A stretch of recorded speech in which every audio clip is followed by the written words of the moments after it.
प्रणाम। परिहार सोनवर्षा कार्यक्रम हमारा अनवरत जारी है। प्रणाम। परिहार सोनवर्षा यात्रा के आज के पड़ाव पर हम बाबा गिरधारी दास मठ कन्हवा में आप सब लोगों से दर्शन लाभ कर रहे हैं। उस आजमाए हुए व्यक्ति को, काम के व्यक्ति को भूल करके आप जाति पार्टी धर्म के नाम पर नालायकों को वोट देते हैं और फिर 5 साल पछताते भी हैं। जब आपको ब्लॉक में, अंचल में, थाना में इज्जत नहीं मिलता, शरेआम आपको लूटा जाता है, आपके साथ बेअदबी होती है, तो आप पछताते भी हैं। आप एक दूसरे को कहते हैं ओ फिर गलती भेगल मर्दे, वोट तो दे दिली टिकट के नाम पर, जाति के नाम पर, तो फिर गलती आदमी चुना गल। मैं गलत कहता हूं कि सही कहता हूं, सो बताइए। तो ये गलती कितना बार कीजिएगा? तो क्या मैं उम्मीद करूं, इजाजत है मालिक? गलत आश्वासन नहीं दीजिएगा। किसी का बिरता आपने नहीं लिया है। ए कन्हवा के मालिक साहब, किसी का बिरता आप लोग लिए हैं जो फिरता ले लेगा आपसे।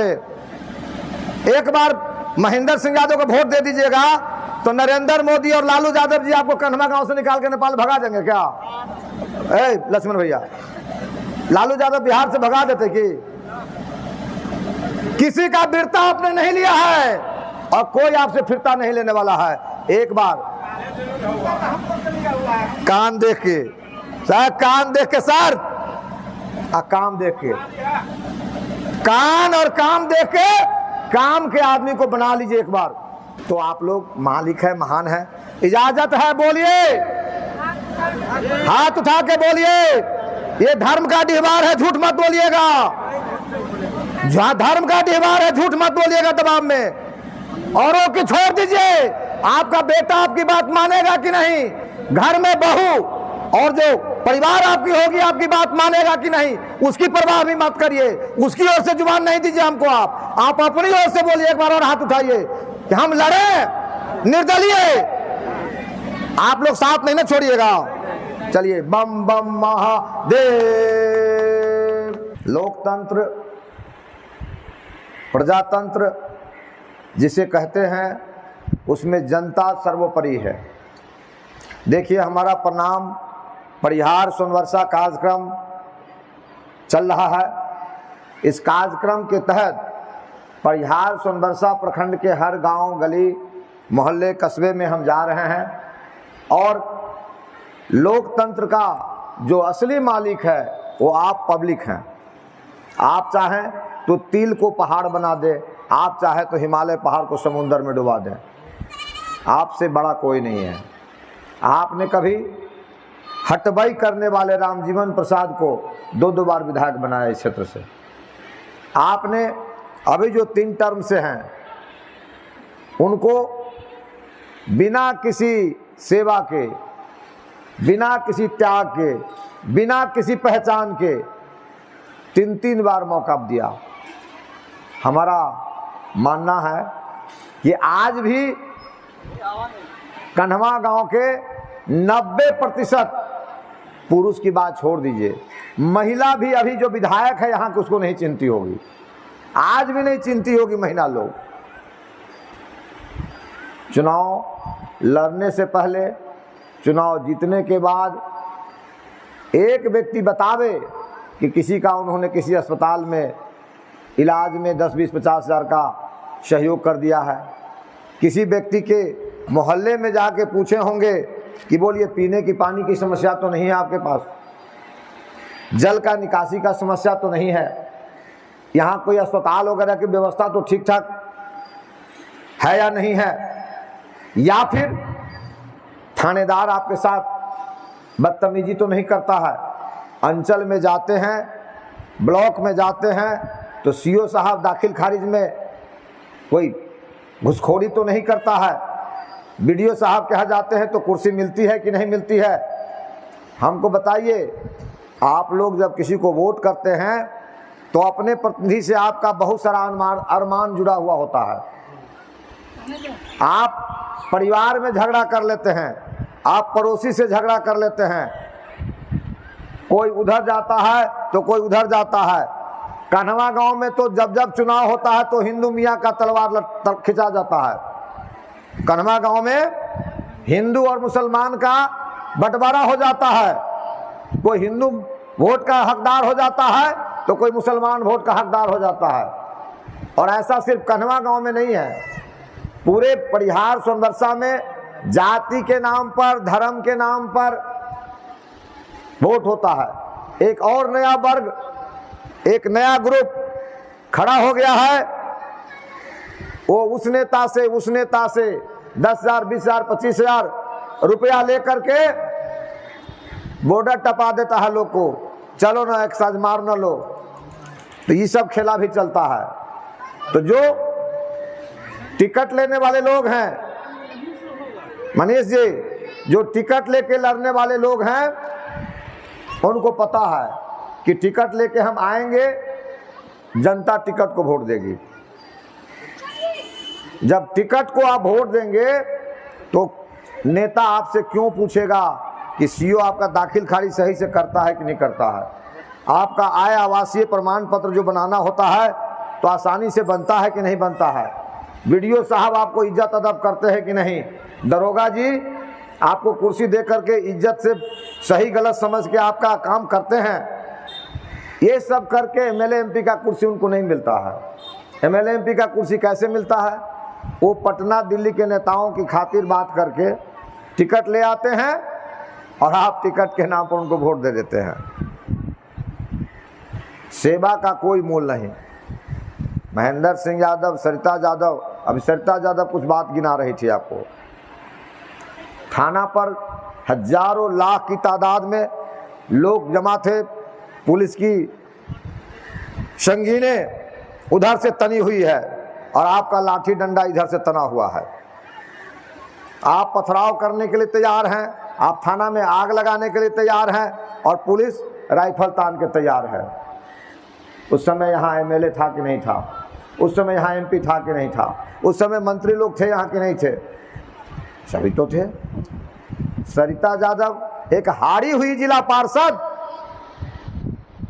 मंच पर चढ़ती है और डीआईजी को बुला करके दरोगा को सस्पेंड कराती है और आपसे संवाद करती है कि किस लिए आए हैं आप, ये हुजूम किस बात का है, ये बवेला किस लिए आया है। तो आप कहते हैं कि दरोगा जी बुला के हम लोग को ले आया और बुला के लाया है। और जब हम अपनी दुर्गा माता का भसान करने जा रहे हैं तो दुर्गा माता की मूर्ति देखिए रोड पर पड़ी हुई है और महिलाओं पर लाठी डंडा चला करके दरोगा गुंडई किया है। यही शिकायत आपकी थी। इतनी सी बात आपकी सुनने कोई नहीं आया। इन्होंने आपको सुना और डीआईजी को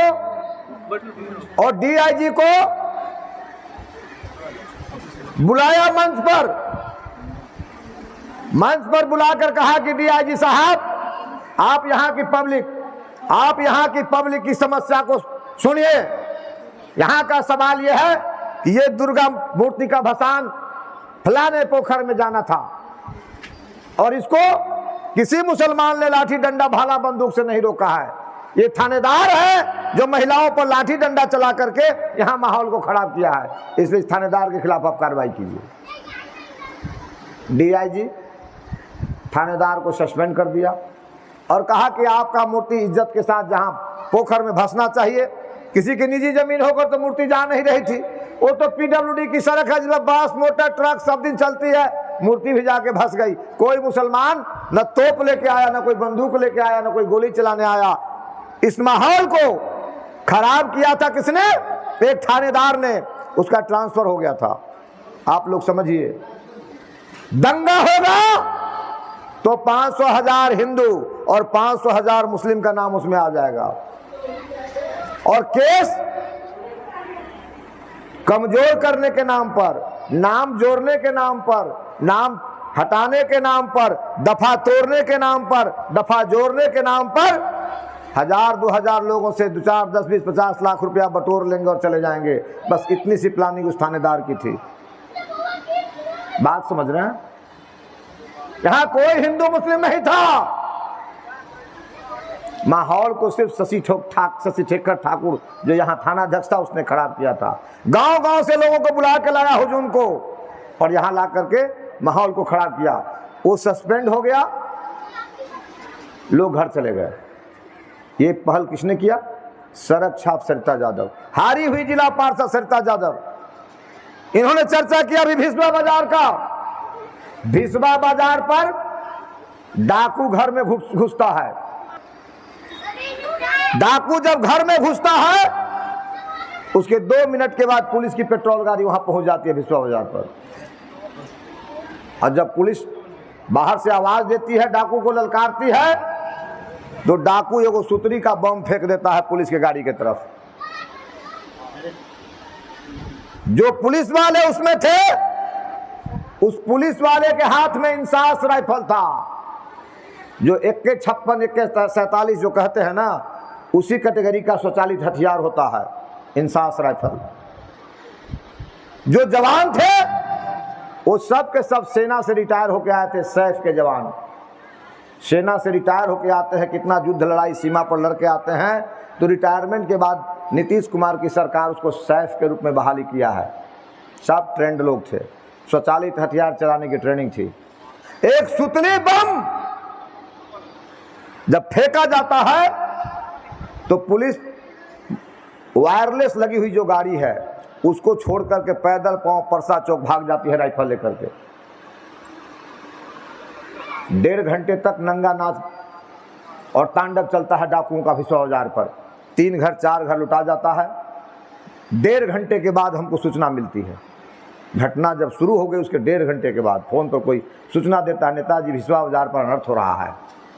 मैं थाना अध्यक्ष से फ़ोन करने की कोशिश करता हूं, फ़ोन नहीं मिलता है। मैं एसपी को फ़ोन लगाता हूं, फ़ोन नहीं मिलता है। संजय कुमार डीएसपी थे, उनसे हमारी बात होती है कि भिस्बा बाजार पर डकैती हो रही है और आपके पुलिस का थाना का नंबर नहीं लग रहा है। आपका थाना का गाड़ी वहाँ लगा हुआ है, वायरलेस बज रहा है, कोई पुलिस वाला उस गाड़ी में नहीं है। ये क्या है? ये पुलिस वाले ही घर में घुसकर डकैती तो नहीं कर रहे हैं। कहा महेंद्र भाई, मेरा भी संपर्क थाना से नहीं हो रहा है, वायरलेस बज रहा है गाड़ी में, रिसीव कोई नहीं कर रहा है। तो हम तो तैयार हो रहे हैं, हमको लगेगा 1.5 घंटा। अब 1.5 घंटा से डकैती हो रही है और सीतामढ़ी से डीएसपी फोर्स लेके आएंगे तो लगेगा 1.5 घंटा। तो 3 घंटा तक डाकू बैठा थोड़े रहेगा कि हम बैठे हुए आइए हमको पकड़ के ले जाइए। महेंद्र भाई आप देखिए ना, संभालिए ना। संजय कुमार डीएसपी से हमारा था व्यक्तिगत ताल्लुकात था। हमने कहा चगनमा के बड़े यादव हैं, पंचनारायण चाचा हमारे, बंदूक रखते हैं लाइसेंसी, उनका नाम दिया, नंबर दिया हमने। खैरवा के बड़े जमींदार दबंग बजुकान झा जी के पास बंदूक का लाइसेंस, उनका नंबर मैं देता हूं। उन सब लोगों के पास लाइसेंस है भाई। उन लोगों को कहिए कम से कम अपने छत पर चढ़कर गोली चलावें, ताकि डकैत को पता चले कि गांव से गोली आ रही है, आवाज आ रही है, हम भागे तो कुछ तो बचाव होगा। फिर हमको फोन करते हैं डीएसपी साहब 5-7 मिनट में, कोई नहीं फोन उठा रहा है। महेंद्र भाई आप ही संभाल सकते हैं, हम चल रहे हैं लेकिन हमको टाइम लगेगा, 1.5 घंटा लग जाएगा हमको, आप बगल में आप संभालिए। तो हम लोग का तो बरसात के दिन में हरदी नदी और मढ़ा नदी के कारण से भिस्बा बाजार 3 किलोमीटर है, लेकिन समझिए बहुत दूर हो जाता है। लेकिन तब भी हमने कहा चलो परवाह नहीं करते हैं, हमको पता है जहाँ गोली चलेगी तो गोली चलेगी तो हमको भी लग सकती है, डकैत को भी लग सकती है, किसी सिविलियन को भी लग सकती है। तो हम तैयारी के साथ कफन बांध के सरिता यादव के साथ निकल पड़ते हैं और पहुंच करके बलघट्टी में डाकू से मुकाबला करते हैं। डाकू भागता है, निकल भागता है, जो बचाव किया जा सकता है हम लोग करते हैं। परसों होकर के प्रभात खबर अखबार में लिखता है, डकैतों के डर से पुलिस भाग खड़ी हुई और सरिता यादव पूर्व जिला पार्षद अपने पति के साथ बंदूक उठा के डाकुओं से लड़ने निकल पड़ती है। कैसे? झांसी की रानी की तरह। ये अखबार वाला लिखता है। सरिता यादव विधानसभा लड़ती है तो वोट मिलता है 4200, गायत्री देवी को 74,000, आसमान की परी को 72,000। जी, जो आसमान की परी आती है यहां आसमान से उतर करके किसी को 70,000, किसी को 72,000, किसी को 75,000। और वही झांसी की रानी सरिता यादव जो जान प्राण का परवाह किए बगैर खुद और अपना सुहाग दोनों दांव पर लगा करके डाकू से मुकाबला करने निकल जाती है आप लोगों के खातिर। लाखों की भीड़ को चिढ़ करके अपने जान की परवाह किए बगैर कि हमारा समाज ये जले नहीं, हमारा समाज मरे नहीं, पुलिस प्रशासन की गोली से नहीं मर जाए और आपस में दंगा फसाद करके बर्बाद न हो जाए, इसके लिए सब कुछ दांव पर लगाकर जब चढ़ जाती है मंच पर और डीआईजी को बुला करके सब कुछ सामान्य करती है, उस सरिता यादव को आप 4200 वोट देते हैं। हमको लोग कमेंट करते हैं, आसमान से जो जमीन पर लोग आए हैं रातों रात पैराशूट से उतर कर नेतागिरी करने के लिए, वो लोग कमेंट करते हैं कि 4200। ये अनर्थ कौन करता है? ये अपराध कौन करता है? आप करते हैं। अभी इस धूप में आपका गेहूं जो बांधा होगा, दौनी दोगानी करवाया होगा, आपका आड़ी तामा होगा, आपका काम किया होगा खून पसीना जला के, और शाम में बनिहारी मांगने आएगा, उसका बनिहारी आप नहीं दीजिएगा तो ये अनर्थ होगा कि नहीं होगा? सो बता दीजिए। आप लोग सभी लोग जानते हैं। सिर्फ इतना ही तो नहीं, एक से एक कहानी है। बगल में तो खैरवा गांव है, चगेनमा तक खैरवे मलाही पंचायत है। 3 मिनट के बाद चगेनमा आ जाएगा, यहां से हमको पता है। सब चौहदी भूगोल खेत आरी सब हमारा देखा हुआ है। खैरवा गांव में मास्टर साहब खा गए, हेडमास्टर साहब खा गए 7,48,000 रुपया बच्चों की छात्रवृत्ति का। बच्चे लोग जब मांगना शुरू किए, तगादा करना शुरू कर दिए, तो हेडमास्टर साहब प्रियरंजन दरोगा जी थे बेला थाना में, उनको 25,000 घूस दे दिया। और उसी गांव के मुखिया जी थे, उस मुखिया जी को दे दिया 1 लाख रुपया, मोटरसाइकिल खरीद दिया। तो 1,25,000 20,000 तो यही निकल गया। अब बच गया मोटा मोटी 6 लाख रुपया उसके पास, कि कम से कम इसे बांट खूंट देंगे, इस सब मदद करने लगेगा तो इतना पैसा हमको बच जाएगा। अब उसी में कोई मास्टर साहब बच्चों को थोड़ा सा छुट्टी काट दिए। चगेनवे के मास्टर साहब थे, असिस्टेंट मास्टर साहब, सहायक मास्टर साहब, ये तुम्हारा छात्रवृत्ति है, मास्टर खा रहा है, खोजो। अब बच्चा सब प्राथमिक विद्यालय मध्य विद्यालय का बच्चा कितना बड़ा होता है? 7 साल 8 साल 9 साल 10 साल 11 साल। बेंच ले लेके रोड पर रख दिया, कहा कि मास्टर साहब छात्रवृत्ति दो, मास्टर साहब छात्रवृत्ति दो, मास्टर साहब छात्रवृत्ति दो। तो मास्टर साहब तो दरोगा को भी खरीदे हुए हैं, मुखिया को भी खरीदे हुए हैं। पूरा पहुंच गया छोटा छोटा बच्चा सब गया पुलिस की गाड़ी लेकर के दरोगा जी, और अब स्कूल सब में आ गया है लोहा का बेंच डेस्क आ गया है। जीप से ठोकर मारा बेंच में बेंच लगा, डेस्क में डेस्क लगा। बच्चा से उधर बैठा हुआ था, एगो 8 साल का बच्चा विकास पासवान, खैरवा के तिवारी पासवान का बेटा का जांग टूट गया। भगदड़ मचा, बच्चों पर लाठी चला दिया। गार्जियन को मालूम हुआ कि हमारे बच्चों पर पुलिस लाठी चला रही है। बच्चा का पैर टूट गया, कोई उधर भागा बच्चा, कोई उधर भागा बच्चा, गांव में चिल्लाते भागा, पुलिस मारे छै, पुलिस मारे छै। बोलिए, आप सब लोगों के पास बेटा है, पोता है घर में, विद्यालय में बच्चा पढ़ने गया हुआ है और घर पर खबर आएगी कि बच्चे को पुलिस जो है मार रही है, बच्चे का पैर तोड़ दिया है, तो आप लोग क्या करिएगा? दौड़िएगा ना स्कूल तरफ। कोई भी माई बाप बाबा दादा दौड़ेगा ना, हमारा बच्चा क्या गुनाह किया जो पुलिस हमारे बच्चों को मार रही है। जब गार्जियन लोग जाते हैं और देखते हैं हमारे बच्चों पर पुलिस कार्रवाई कर रही है, लाठी चला रही है, तो गार्जियन उलझते हैं उससे। पुलिस गार्जियन पर भी लाठी चलाती है, और जब गार्जियन आत्मरक्षार्थ उस पर लपड़ थप्पड़ डंडा चलाती है, पब्लिक गार्जियन लोग चलाते हैं, तो पुलिस 2 राउंड गोली चला देती है। तो भीड़ और भड़क जाता है। खैरवा आप ही लोगों की तरह बड़ा गांव है, कन्हमा की तरह खैरवा बड़ा गांव है, मलाही बड़ा गांव है, जहाँ 4,000-5,000 आबादी है। तो पूरा गांव टूट पड़ता है, भिस्मा बाजार खैरवा, और पब्लिक वर्सेस पुलिस का लड़ाई हो जाता है। तो पुलिस को भी पिटाई लग जाती है। अब 5 को 7 को पुलिस थी, कितना ग्रामीण को झेलेगी? राइफल उफल फेंक करके जीप में लटक के सब भाग गया। कुछ को ज्यादा चोट लग गया, उसको पड़ा रह गया। हम लोग भोर में 4 बजे भोर में आए थे, यही टाइम था, लगन उगन का टाइम था। कहीं से बारात उरात से भोर में आए थे, फ़ोन बजने लगा, मॉर्निंग क्लास चल रहा था उस समय, फ़ोन बजने लगा, फ़ोन उठाते हैं तो कहता खैरबा में ऐसे ऐसे ऐसे हो गया। जब ऐसा ऐसा सुने तो आप बर्दाश्त कैसे करें? दौड़े भागे गए, उधर बच्चा का पैर टूटा हुआ है, इधर गार्जियन घायल है, उधर 2 पुलिस जो है सो उंगड़ाया हुआ है, उधर राइफल पड़ा हुआ है। हम लोगों की भूमिका ये थी कि सबको अस्पताल भेजा, एसपी से बात किया, एसडीओ से बात किया, डीएम से बात किया कि आप लोग आइए घटनास्थल पर, इस घटना की समीक्षा कीजिए। हम सब बात कर ही रहे हैं, तब तक में परिहार के थानाध्यक्ष और सीओ साहब आते हैं। वीरेंद्र यादव थे परिहार के दरोगा जी, थानाध्यक्ष।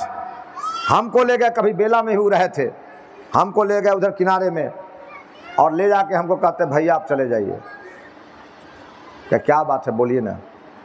भैया आपको जात के नाते मैं कह रहा हूँ आप चले जाइए।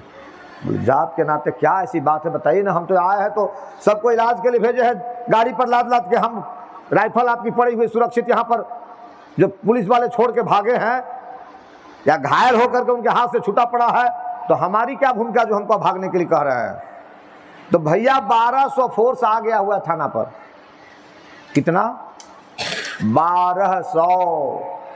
5 गो फोर्स लेके दरोगा जी कन्हवा गांव में घूमते हैं तो लोग का खुलबुल होने लगता है, क्यों दरोगा जी घूम रहे फोर्स लेकर के।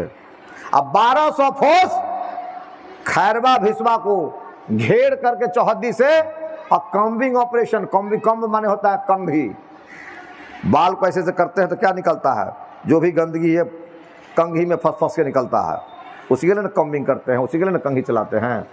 तो कंघी की तरह से पूरे गांव में फोर्स घुसेगा और खींच खींच करके ऑपरेशन करेगा लोगों के साथ कि पुलिस के साथ तुम उलझे हो, मारा मारी किए हो तो परिणाम भोगो। ये होता है कॉम्बिंग ऑपरेशन नक्सलाइट बेल्ट में, आतंकवादी जोन में, कि किसी के घर में पुलिस घुस सकती है, कुछ भी कर सकती है बदले की भावना से। तो जम्मू कश्मीर में होता है, जहाँ पर रायगढ़ वगैरह के इलाका में, रायपुर वगैरह के इलाका में, जहाँ जहाँ या झारखंड के इलाका में जहाँ माओवादी और आतंकवादियों का गढ़ है, वहाँ पुलिस इस प्रकार से ऑपरेशन करती है। हमने कहा कि इसमें मेरी क्या गलती है, मुझे क्यों जाने के लिए कह रहे हैं। तो वो जो फोर्स आएगा, कुछ ऑफिसर पीछे रह गए हैं और ड्रैगन लाइट अभी नहीं पहुंचा है।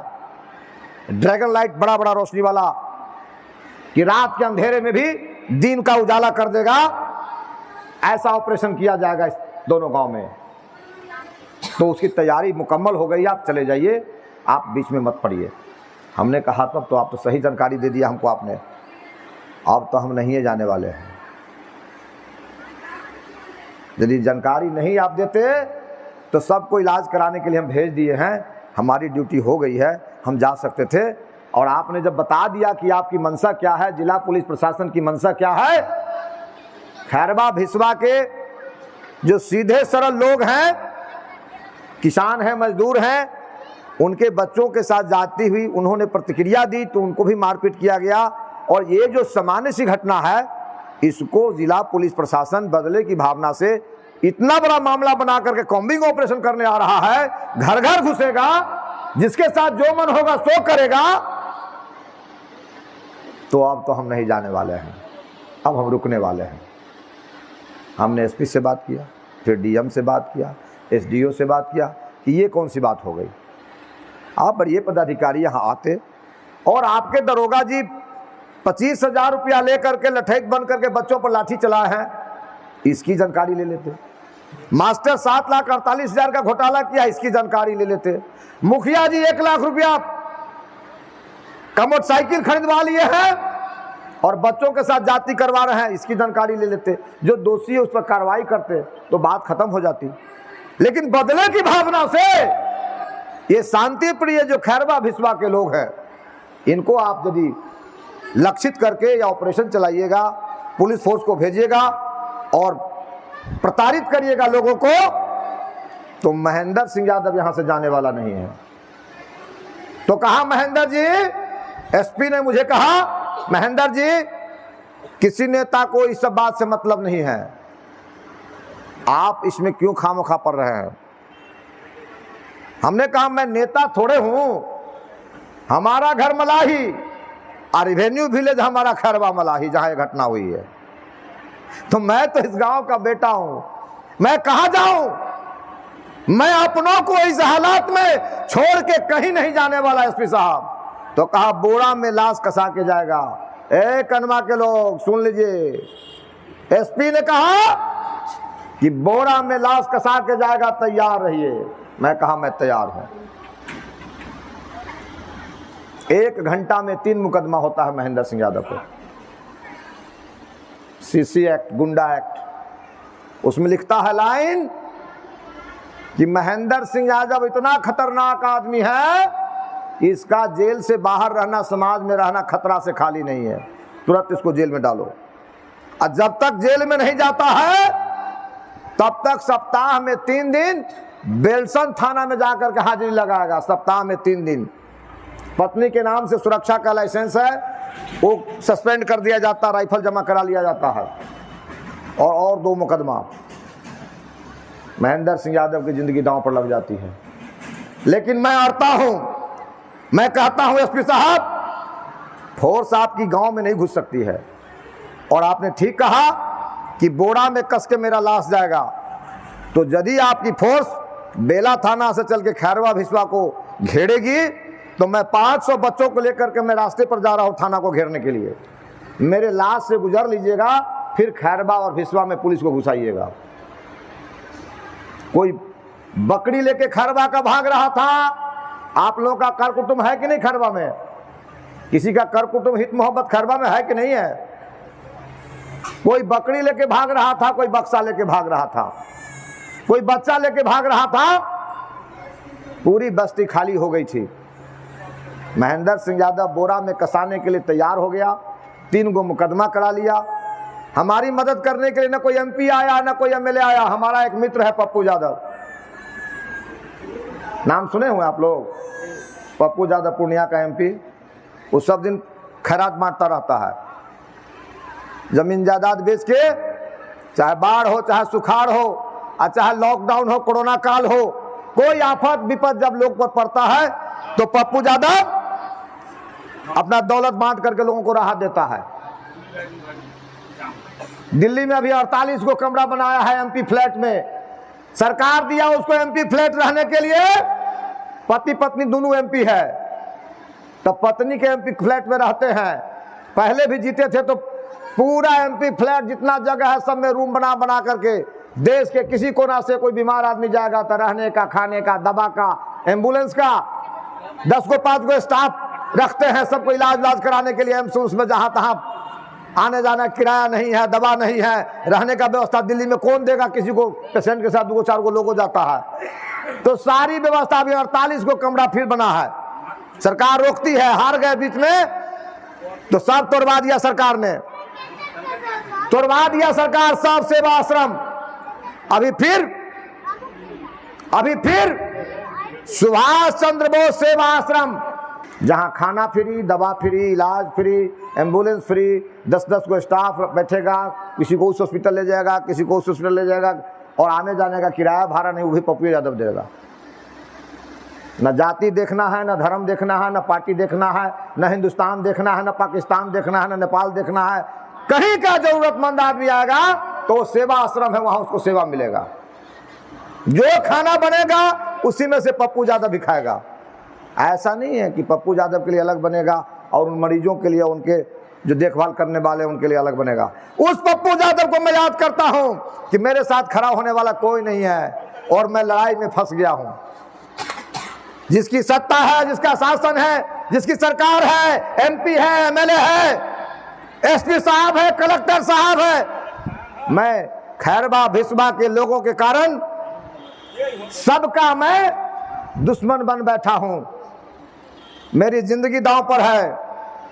पप्पू यादव जी थोड़ा समय दीजिए, आ जाइए। पप्पू यादव परिहार में आते हैं, बड़ी सभा होती है।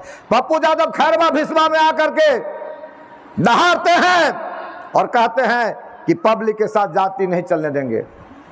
महेंद्र सिंह यादव जब जिंदगी दांव पर लगा दिया तो खैरवा भिसवा में 1200 पुलिस फोर्स नहीं घुसी, बेला से लौट के चली गई। आपका दर्द हमने लिया। हम पर कई मुकदमे हुए, हमारा राइफल जब्त हुआ, हमको बेलसन थाना में हाजिरी का आदेश दिया गया।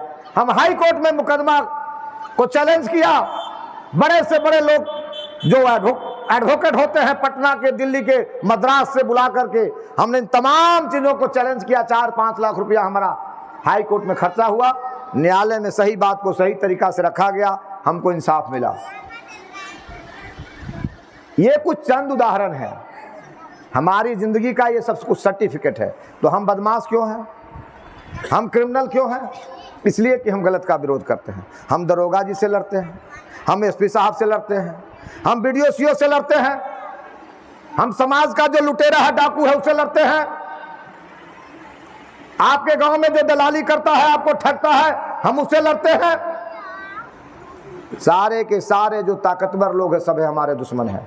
अभी 14 तारीख को डॉक्टर भीमराव अंबेडकर जी की जयंती सीतामढ़ी में फंक्शन था। यहाँ के सांसद महोदय थे, बहुत सारे लोग थे, उनके साथ कार्यक्रम कल्याण छात्रावास में किया। आए, परिहार में कुछ कार्यक्रम था, खैरबा में कुछ कार्यक्रम था। सब करके जब बढ़ रहे सोनबरसा में एक अरुण तिवारी हमारे प्रिय लोग थे, उनको हार्ट अटैक हो गया, डेथ हो गया था। उस दिन पितृपक्ष का प्रोग्राम था उनका। वहाँ जा रहे हैं, एक पेट्रोल पंप पर पहुँचते हैं। मझौलिया से पश्चिम पकड़िया से इधर एक नया पेट्रोल पंप खुला है 5-7 महीना पहले। तो एक राजनांद साहब पकड़िया का तेल का खरीदार और एक नोजल मैन धर्मेंद्र शाह, दोनों में मारामारी हो रहा था। हम पहुंचे और उसी समय मारामारी हो गया। वो थप्पड़ से मारा, ये चप्पल से मारा। अब बताइए, हम यहाँ आए हुए हैं, 2 आदमी लपड़ थप्पड़ मारपीट करेगा तो हम गाड़ी में बैठ के भाग जाएंगे क्या? नहीं भाग जाएंगे। हम कोशिश करेंगे उसको शांत कराने का। तो एक को संभाली हमारी पत्नी सरिता यादव और एक को संभाले हम। अब हो सकता हो छुड़ाने में किसी को धक्का लग गया हो, किसी को थप्पड़ लग गया हो, किसी को गालियाँ हम दे दिए हो, इस बात की कोई गारंटी नहीं। क्योंकि मार झगड़ा होता है तो किसी को डांटना भी पड़ता है, किसी को धकियाना भी पड़ता है, किसी को छुड़ाना भी पड़ता है। और मेरे साथ और भी जो लोग पेट्रोल डीजल खरीद रहे थे, वो सब लोग वही काम किए। कोई किसी का पक्ष नहीं था, कोई किसी का विपक्ष नहीं था। उन लोगों को छुड़ा देने के बाद 3100 का डीजल का ऑर्डर करते हैं कि 3100 रुपया फिक्स करो, हमारे गाड़ी में भर दो। ड्राइवर कहा कि आधा टंकी खाली है। तो हम लोग कोशिश करते हैं कि तेल गाड़ी में कम से कम भरा रहे, रात बिरात चलते हैं, कि गाड़ी भर लो, 3100 भर दो। तो 2600 में हमारा भर गया। अब ऑर्डर तो 3100 का कर दिए थे। मैडम से नहीं गया तो बेटा को बोले, बेटा अपने अकाउंट से 3100 रुपया डाल दिया था। तो 2600 तेल में मिन्हा किया और 500 रुपया नगद। कोई विक्रम बैठा वहाँ, उसका दूसरा स्टाफ था, उसने नगद दिया मैडम को, वही जाकर अरुण तिवारी जी के यहाँ चुमावन में दे दिए। हमारी इतनी भूमिका है। बोलिए, ये 14 तारीख की घटना है। तीसरे दिन सूचना मिलती है कि सोनबरसा थाना में पेट्रोल पंप लूटने का मुकदमा सरिता यादव, महेंद्र सिंह यादव पर हो गया है। हमने बात किया दरोगा जी से कि दरोगा जी, अरे CCTV तो लगा हुआ रहता है ना पेट्रोल पंप पर, उसमें देखिए ना सरिता यादव पेट्रोल पंप पर से कैश का बैग लेके भाग रही है कि महेंद्र सिंह यादव भाग रहा है। उसे देख कर ने कार्रवाई कीजिएगा कि सीधे कार्रवाई करते हैं आप लोग, केस कर देते हैं किसी पर।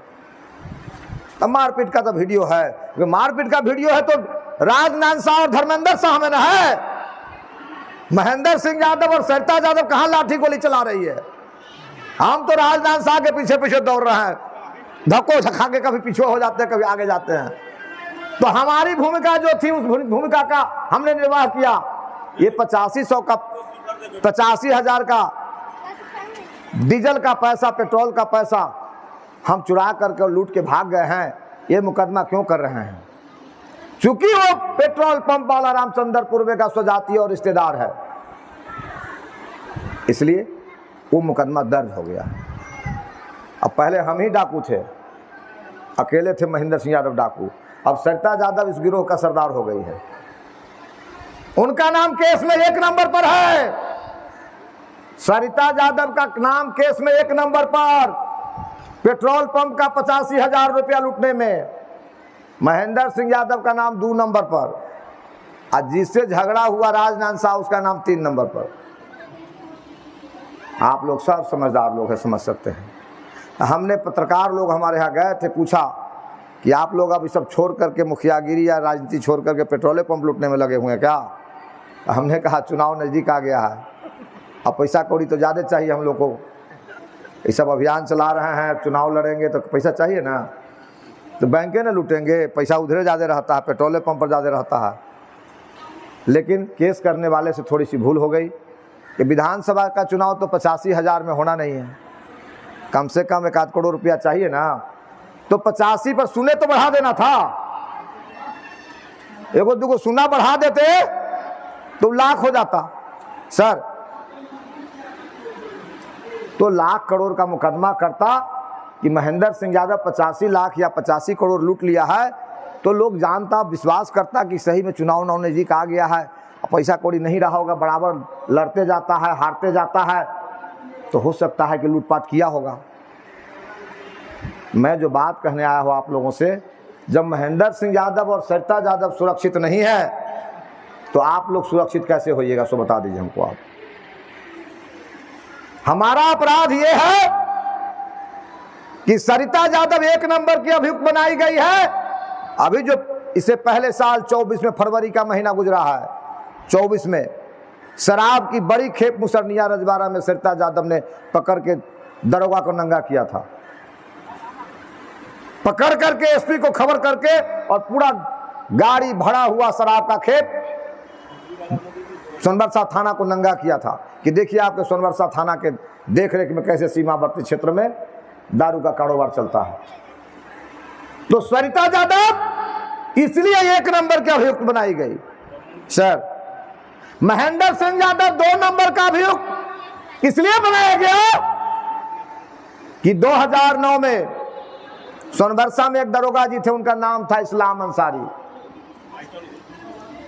इस्लाम अंसारी दरोगा जी की खासियत थी कि वो अपहरण गिरोह का संचालन करते थे। नेपाल का क्रिमिनल, इंडिया का क्रिमिनल, इंडिया का इस्लाम अंसारी दरोगा जी और त्रिभुवन नगर नेपाल सरलाही का एगो दरोगा जी, सब एगो गिरोह बना करके वहां के आदमी को पकड़ के यहाँ ले आता था, माल ऐंठ लेता था, और यहाँ आदमी को पकड़ के वहां ले आता था, माल ऐंठ लेता था। उधर का जो आसामी आता था अपहरण होकर के, उसको दरोगा जी अपने सुरक्षा में कहीं न कहीं रखवाते थे। और थाना के 1 किलोमीटर के रेडियस में माल का वसूली होता था, अपहरण का जो फिरौती होता सो पैसा।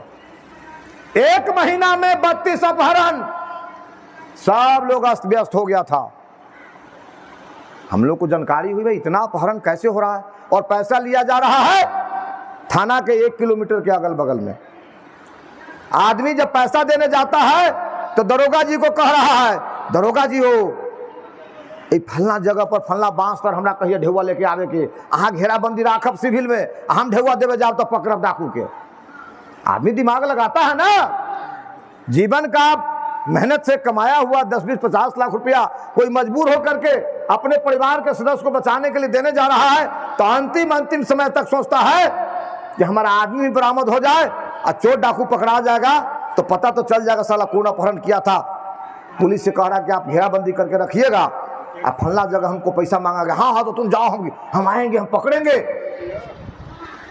और जब आदमी जा रहा है, चालाकी कर रहा है, थोड़ा लेटो कर रहा है कि पुलिस आएगी तब जाएंगे, माल पानी आराम से जब वसूला जाता है तो घंटा 2 घंटा के बाद पुलिस जाती है, कहती सब भाग गया, कहाँ है कोई, कहाँ है कोई। तो ये सब खेला तमाशा होते होते जब लोग को पता चल गया कि दरोगे जी चोर है, दरोगे जी अपहरण करता है, तो हिम्मत लोग नहीं कर रहा कि भाई दरोगा जी को डाकू चोर कैसे कहा जाए। तो वो भी मामला महेंद्र सिंह यादव के माथा पर आया, ये नेताजी दरोगे अपहरण करवा रहा है।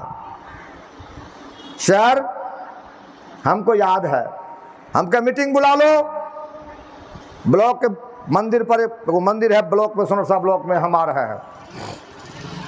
पकड़िया के एक सरपंच साहब है कैलाश राय, उनके पिताजी या माताजी का स्वर्गवास हो गया था।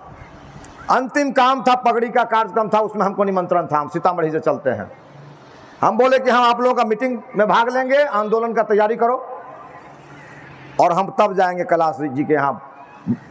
भोज तो खाते नहीं, पितृपक्ष या किसी मृत्यु भोज को हम नहीं खाते, हमारे गुरु जी ने मना ही किया है, लेकिन सामाजिक शिष्टाचार के नाते श्रद्धांजलि अर्पित करने जाते हैं। गए तो पूरा कार्यकर्ता लोग भरा हुआ है ब्लॉक में। उससे पहले थोड़ा मैं बता दूं 2 मिनट के लिए, जब हम चिरड़ा से नीचे डाउन होते हैं, काफ़ी 2009 में ख़राब सड़क थी, जब नीचे डाउन होते हैं पेट्रोल पंप तरफ और थाना की तरफ, तो पीछे मैंने बाइक में देखा एक मोटरसाइकिल पर 2 आदमी आ रहे हैं। उस मोटरसाइकिल को चला रहे थे अभी जो विधायक जी हैं उनके पति पूर्व विधायक नरेश बाबू, वो मोटरसाइकिल चला रहे थे और पीछे जदयू के जिला अध्यक्ष मोहन सिंह बैठे थे और रोड खराब थी, धूल उड़ रहा था। हमारा ड्राइवर था रजवाड़ा के महंत जी सत्यनारायण दास जी का लड़का, रूनू नाम लड़का है। हमने कहा रूनू उस गाड़ी को आगे बढ़ने दो, धूल पड़ रहा है। हम लोग थोड़ा सा सतर्क रहते हैं, गाड़ी आगे पीछे जो आती है तो देखते रहते हैं कि गाड़ी कहाँ कौन है। हमने कहा उस गाड़ी को बढ़ने दो, धूल पड़ रहा है। तो जो आदमी आपसे प्रतिद्वंदता रखता है, विरोध रहता है, ड्राइवर से को थोड़ा सा रिस्क रहता है, हम नहीं देंगे साइड, हट जाने दो गाड़ी जाने दो। उस गाड़ी को मैंने पास दिया। जहां पर भीड़ थी ब्लॉक में, हमसे पहले वो पहुंचे हैं 2 मिनट, क्योंकि हमने उनको पास दिया।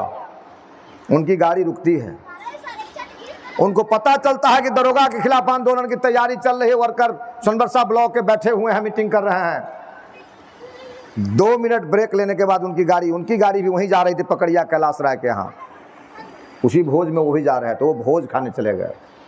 और मैं जब रुकता हूँ वहाँ, जब मैं देखता हूँ वर्कर बैठे हुए हैं, तो मैं गाड़ी से उतर के जाता हूँ, बात करता हूँ। उस भीड़ में 2 गुट, एगो दरोगा जी का दलाल और एगो दरोगा जी का विरोधी लोग। एक कह रहा कि दरोगा जी अपहरण कराता है और एक कह रहा कि नहीं आप गलत आरोप लगाते हैं, आप खुद दलाल हैं, आप खुद गलत हैं। मतलब उसमें घुसा करके आदमी को विवाद कराने की तैयारी चल रही थी। बात जो करने आया हूं गंभीर बात है, तो इसलिए सुनिएगा।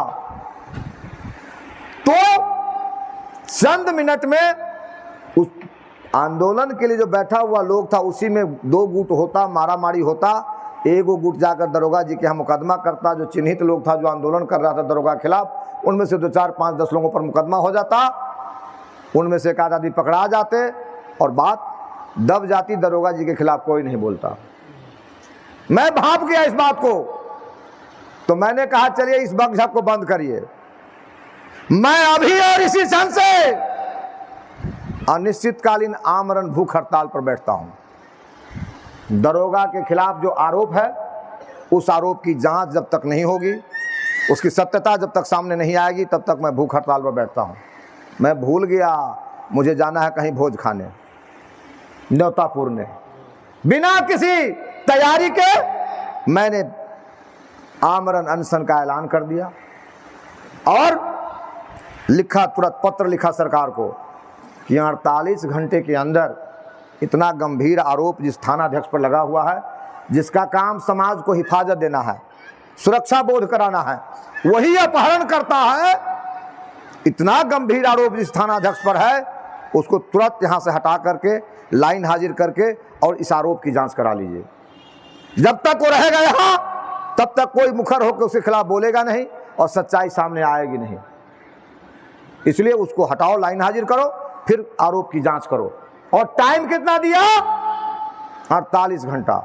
यदि 48 घंटा में इस्लाम अंसारी थाना अध्यक्ष सोनबरसा को लाइन हाजिर नहीं किया जाता, तो मैं आत्मदाह का ऐलान किया। आत्मदाह समझते हैं आप लोग? हम अपना के जरा ले, जर के हम मर जाए। बोलिए, न मेरे बेटा का अपहरण हुआ था, न मेरे भतीजा का हुआ था, न मेरे किसी रिश्तेदार का हुआ था। मैं आत्मदाह का ऐलान करता हूं, सरकार को लिख के देता हूं। टाइम कितना है? 48 घंटा। कार्रवाई किस पर कराना है? थानाध्यक्ष पर। इस्लाम अंसारी थानाध्यक्ष थे और अनवर हुसैन साहब एसपी साहब थे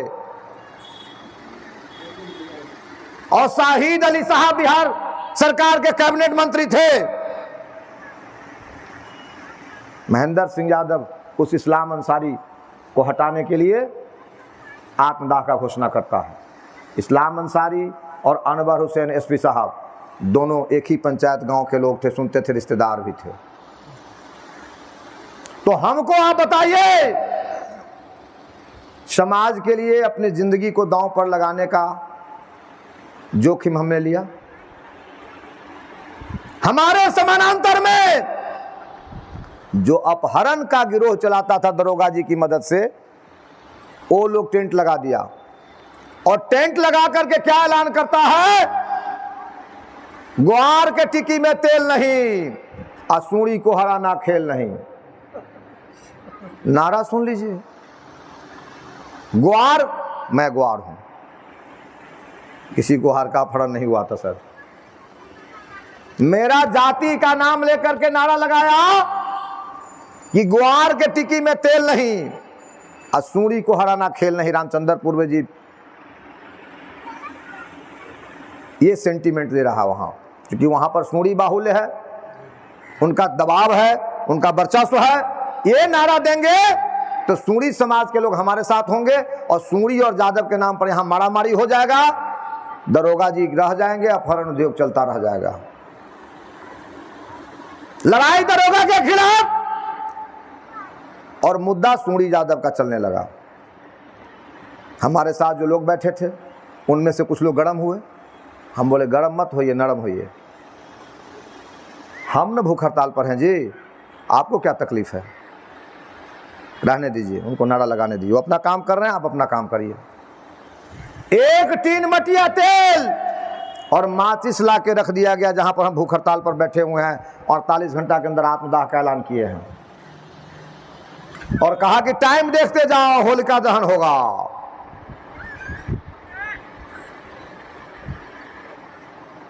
सर, हर बहे से खर खाए, अब बकरी खाए अचार, तिल ही अचार। जो जिंदगी आपके लिए दांव पर लगाता है उसको आप लोग कहते हैं महेंद्र सिंह यादव टिकटें लेके नहीं आता है। 95 में मुलायम सिंह यादव का टिकट लेके आए थे, जिस दिन नरेश राय पैदा भी नहीं हुआ था। बिशनपुर गांव में हेलीकॉप्टर उतरा था मुलायम सिंह यादव का, उत्तर प्रदेश के मुख्यमंत्री थे। 2005 में सबसे पहले बीजेपी का टिकट हम ही लेके आए थे, अरुण जेटली ने हमको टिकट दिया था। उसके बाद रामविलास पासवान जी का बड़ा बहुत सीट आया था पहल का 2005 के चुनाव में, रामविलास पासवान जी ने हमको टिकट दिया। हिंदुस्तान का सबसे अच्छा नेता पप्पू यादव जो जन सेवा करता है, उनका टिकट 2 बार मेरी पत्नी लड़ी है। कितना बार हो गया? 5 बार। 5 बार तो मैं टिकट लेके आया हूं। मुलायम सिंह यादव से अच्छा नेता कौन, बोलिए? वो सबसे पहले मुझे टिकट देते हैं। जो मैं बात कह रहा हूं समझिए सर, इस्लाम अंसारी के खिलाफ मैं भूख हड़ताल पर बैठा हूं, मेरे खिलाफ जाति का जहर बोया जा रहा है, मैं सब्र से बैठा रहता हूं। जब 48 घंटा में 2-3 घंटा बाकी था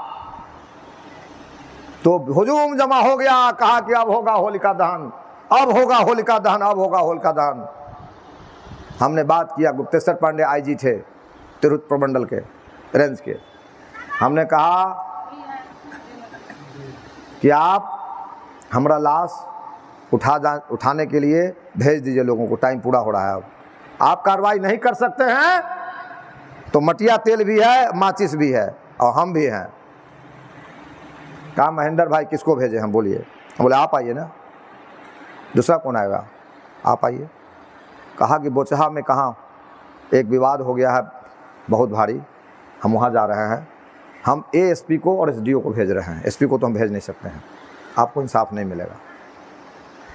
और थानाध्यक्ष को लाइन हाजिर किया जाता है, आज तक थाना उसको नहीं मिला, इस्लाम अंसारी को। मैं चंद उदाहरण इसलिए दे रहा हूँ, मेरा जान बच जाता है। यदि आईजी गुप्तेश्वर पांडे नहीं होते, उनका जमीर नहीं जगता तो मटिया तेल उझलिए न लेते हम, माचिस मारिए न लेते हम, तो आज तो आप लोगों के बीच में हम नहीं होते।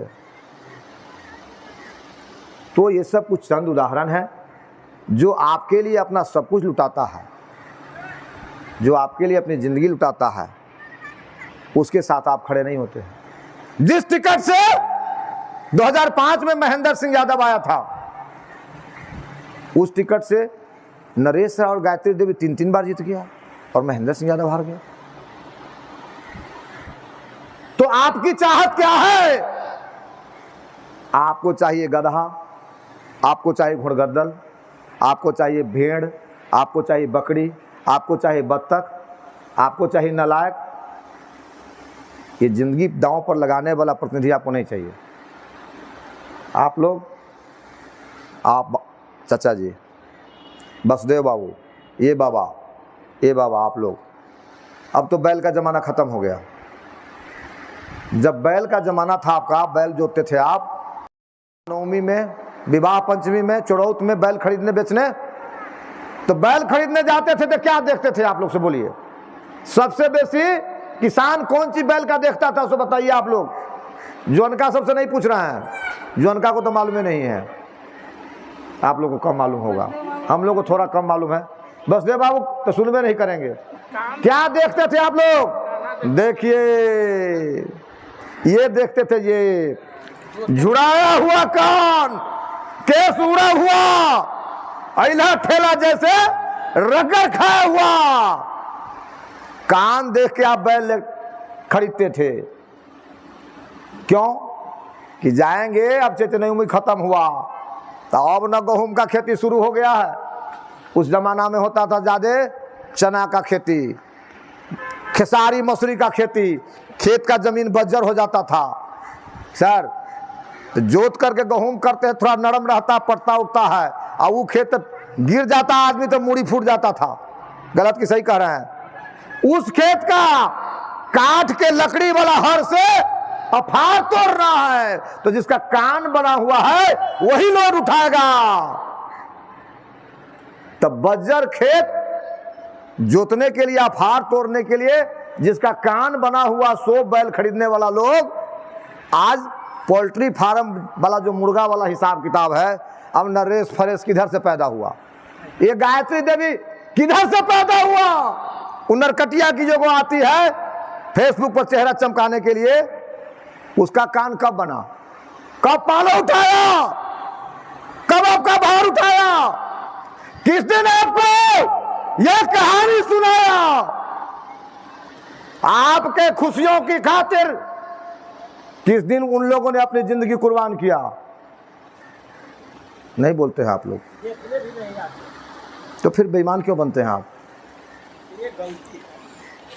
जो अपनी जिंदगी बार बार आपकी जिंदगी बचाने के लिए, आपको हिफाजत करने के लिए, आपकी खुशियों के लिए दांव पर लगाता है, उस आजमाए हुए व्यक्ति को, काम के व्यक्ति को भूल करके आप जाति पार्टी धर्म के नाम पर नालायकों को वोट देते हैं, और फिर 5 साल पछताते भी हैं। जब आपको ब्लॉक में, अंचल में, थाना में इज्जत नहीं मिलता, शरेआम आपको लूटा जाता है, आपके साथ बेअदबी होती है, तो आप पछताते भी हैं। आप एक दूसरे को कहते हैं, ओ फिर गलती भेगल मर्दे, वोट तो दे दिली टिकट के नाम पर, जाति के नाम पर, तो फिर गलती आदमी चुना गल। मैं गलत कहता हूं कि सही कहता हूं, तो बताइए। तो ये गलती कितना बार कीजिएगा? देखिए सब पक गया, देखिए ना, देख लीजिए 54 साल के हो गए, 54। बहुत सदम से रहेंगे तो 10 साल 15 साल और चलेंगे आपके साथ। 60 के बाद, 65 के बाद आदमी तो ऐसे उम्र खत्म हो जाती है, एवरेज आयु वही है इंसान की। तो जब से हमने होश संभाला, तब से आपको जब छींक हो जाता है तो हमको चौथैया हो जाता है। हमारी एक पड़ोस में मुसरनिया सिसवा की वो काकी थी, तो बात कहते कहते वो कहावत कह देती थी, कहते कहू कथा आ भीतर हुई बथा। उसका अपनी भाषा थी, व्यथा। बथा का मतलब व्यथा, बथैया। तो गाना भी चला था, बथता बथता, मतलब शुद्ध भाषा में कहिए तो व्यथा है, और हमारी आपकी जो लोकल भाषा उसमें बथा है। मतलब जो सुनाया हमने चंद उदाहरण, भात करते हैं तो सब भात को उठा उठा के टोते हैं क्या? 2-4 गो भात उसमें से निकाल लेते हैं, ऐसे करते हैं, हाँ हो गया ठीक है। तो हम तो कोई दूर के लोग नहीं हैं।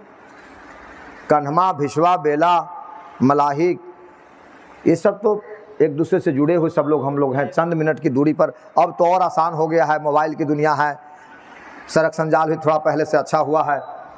अब हमारे ही गांव से पूरब आने के लिए कोई रास्ता नहीं था, आरी पगडंडी था।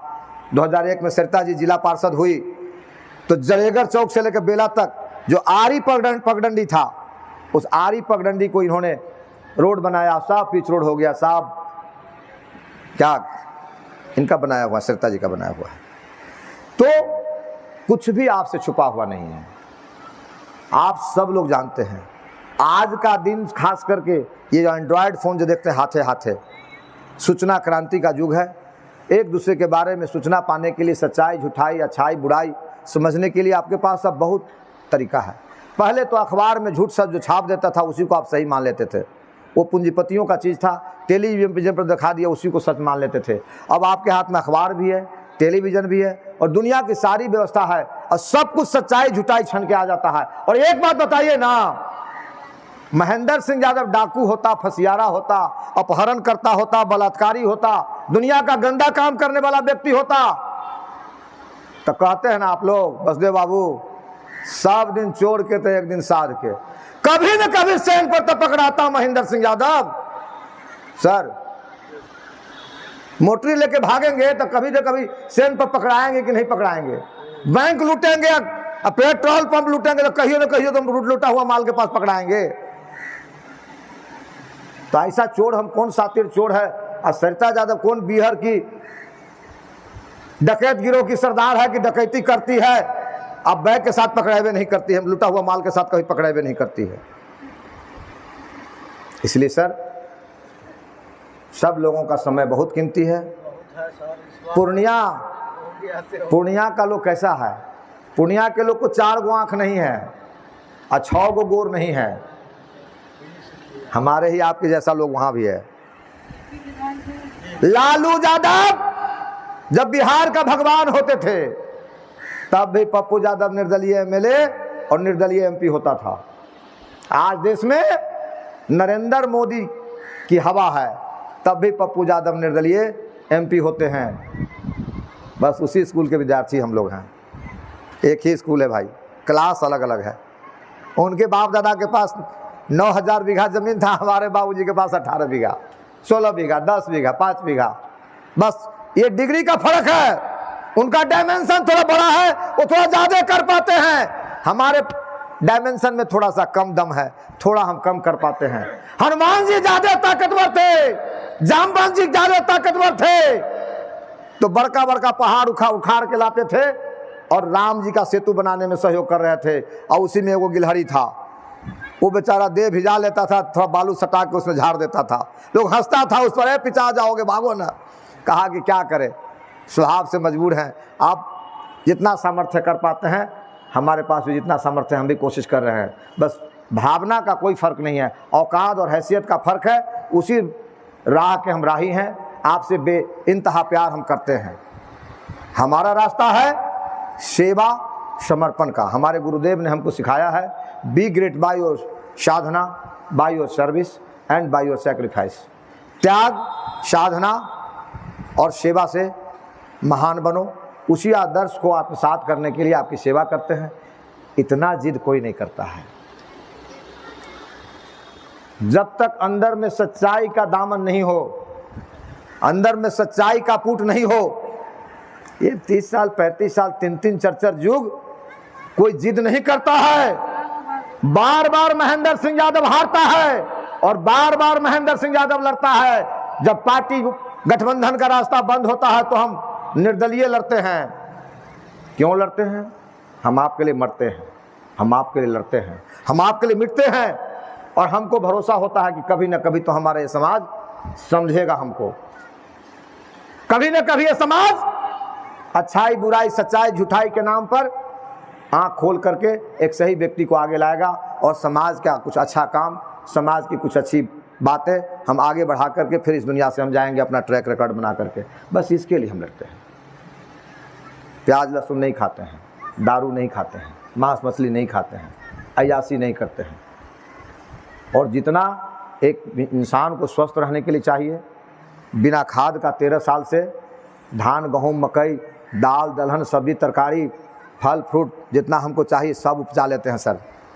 2-4 गो गाय भी पाल लेते हैं, शुद्ध घी और शुद्ध दूध दही मिल जाता है।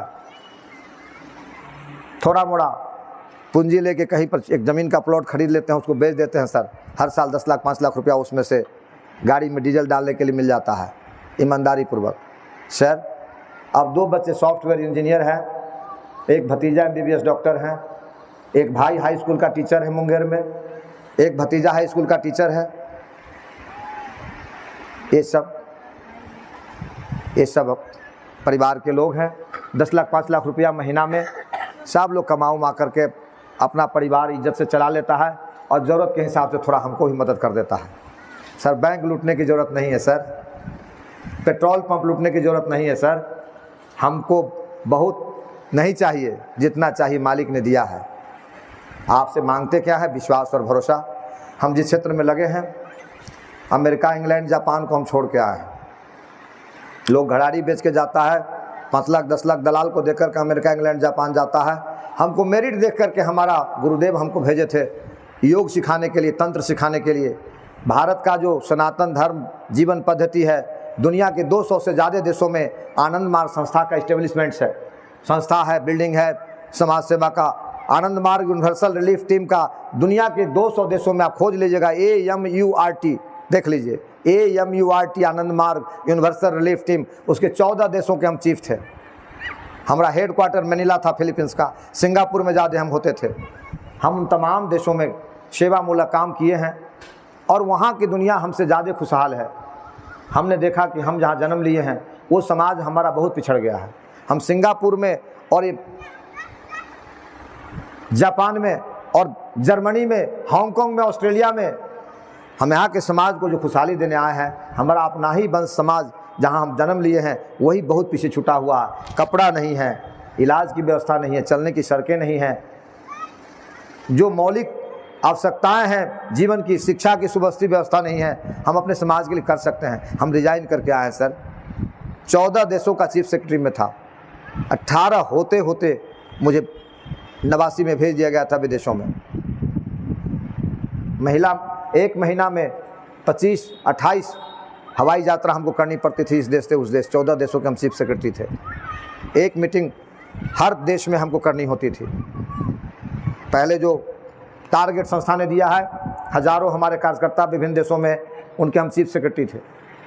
तो जो आपको टारगेट दिया गया था उसको आपने कितना फुलफिल किया और आगे महीना के लिए आपको ये टारगेट है। तो उन तमाम चीज़ों को वहाँ छोड़ के आपके लिए हम आए हैं, रिजाइन करके आए हैं, ताकि आपकी शक्ल सूरत को हम संवार सकें। समझिए, यदि आप समझ सकते हैं, आप मालिक हैं, समझ सकते हैं, तो एक बार आपका सर ऊंचा होगा जब महेंद्र सिंह यादव विधानसभा में आपका प्रतिनिधित्व करेगा, आपकी बात करेगा, तो आपको निश्चय ही गौरव होगा कि हमने सही व्यक्ति को भेजा है। यदि आप जाति, पार्टी, धर्म, मजहब से नहीं उठ सकते हैं तो फिर ये आपकी अपनी मर्जी है। आप यथा स्थिति में रहें, आप इसी को ढोएं। हम तो आपके लिए बेइंतहा प्यार और मोहब्बत रखते हैं, इसलिए अधिकार पूर्वक आपके पास बार बार आते हैं। भरोसा है कि कभी न कभी ये समाज हमारी बात को समझेगा। और सब दिन तो आपने वही काम किया, एक बार में क्या दिक्कत है? एक बार यदि आप समझ सकते हैं तो कुछ बदलाव आएगा, बेहतरी होगा। आप गौरव के साथ कह सकते हैं कि हमने एक बेहतर व्यक्ति को भेजा है। तो क्या आश्वासन आप देते हैं? पहले भी आया था मैं पूछने, इससे पहले चुनाव से मैं हर गली कस्बे में जा रहा हूं, हर व्यक्ति से पूछ रहा हूं, आप इजाज़त देंगे हमारे लिए? हमारे पास 5-10 करोड़ का झोड़ा नहीं है जो लालू यादव का टिकट खरीद के आ जाए, और जो जीता हुआ पद पर उसको धकिया करके बीजेपी हमको टिकट दे देगी, ये भी उम्मीद हम नहीं करते हैं। लेकिन हम आपकी सेवा करते हैं। हमारे भारत के संविधान में, हमारी चुनाव प्रक्रिया में निर्दलीय भी लड़ने का अधिकार है लोगों को, और निर्दलीय भी जीत के लोग जाते हैं। पप्पू यादव का नाम हमने लिया आपको, अभी शंकर सिंह रिसेंटली जीत के आया है, अभी ब्रजवासी MLC चुनाव में बड़े बड़े लोगों को। चुनाव भर के लिए जाति धर्म का चश्मा उतार दीजिए। इसलिए पहचानिए सच्चे को, अच्छे को, बुरे को, भले को। आप मालिक हैं, आपसे ज़्यादा कोई नहीं जानता है। समाज आईना है, सबके पास आईना है समाज के पास, और सबका छवि समाज के पास है। सभी लोग दिल पर हाथ रख के बोलते हैं, बतियाते हैं कि महेंद्र सिंह यादव सबसे अच्छा। हम लोग उनको वोट नहीं देते हैं, गलत करते हैं। आप बतियाते हैं, हमारे कान में बात आती है, और चुनाव के समय फिर वही गलती करते हैं। तो ये 8वीं बार है मैं आजमाने जा रहा हूं आपके भरोसा पर। आप इजाज़त देते हैं? परिहार सोनबरसा कार्यक्रम, ये यात्रा हमारी है, हर गली मोहल्ले में जाके आप लोगों से मिल करके बात करते हैं, इजाज़त लेते हैं। आप कहेंगे तो हम लड़ेंगे, आप मना कर देंगे तो दुनिया में काम करने के लिए बहुत सारा काम है। मैं कहा ना, मैं योग का, तंत्र का, अध्यात्म का, सनातन जीवन पद्धति का बाहर में जाकर प्रचार करता था। मैं क्लब में जाता था, यूनिवर्सिटीज़ में जाता था, काम करने के लिए बहुत सारा काम है। तो यह एक रास्ता है जिस रास्ता से हम आपकी सेवा करना चाहते हैं। संकल्प हमारा है, हम पढ़ते हैं, शास्त्रों को पढ़ते हैं। उसी शास्त्र में सबसे लोकप्रिय आपकी जो लोकल भाषा, अवधी भाषा है, उसमें तुलसीदास जी लिखते हैं रामचरितमानस में, अतिशय रगर करे जो कोई अनल प्रकट चंदनते होई।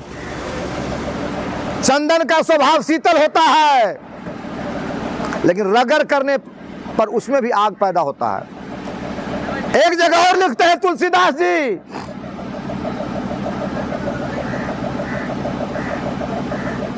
पशु पंछी और हित अनहित, हित अनहित पशु पंछी पहचाना। तुलसीदास जी लिखते हैं, हित अनहित पशु पंछी पहचाना, मानुष तनु गुण ज्ञान निधाना। हित और दुश्मन को पशु पंछी भी पहचान जाते हैं, और मनुष्य की क्या बात है, मनुष्य तो गुण ज्ञान का निधान ही है, तो मनुष्य अपना हित दुश्मन नहीं समझेगा। आप सभी समझदार हैं। भैंसी को, गाय को, बकरी को एक डंडा मार दीजिएगा, 10 दिन आपके पास नहीं आएगा। और 3 दिन टाइम पर पानी पिला दीजिए, थोड़ा सा घास डाल दीजिए, थोड़ा सा भूसा डाल दीजिए, आप जाइएगा तो आपको छूना चाहेगा वो, आपसे सटना चाहेगा वो, आपको आवाज देके बुलाएगा वो। तो क्या मैं उम्मीद करूं, इजाजत है मालिक, गलत आश्वासन नहीं दीजिएगा। किसी का वीरता आपने नहीं लिया है, ए कन्हमा के मालिक साहब, किसी का वीरता आप लोग लिए हैं जो फिरता ले लेगा आपसे। एक बार महेंद्र सिंह यादव को वोट दे दीजिएगा तो नरेंद्र मोदी और लालू यादव जी आपको कन्हमा गांव से निकाल के नेपाल भगा देंगे क्या?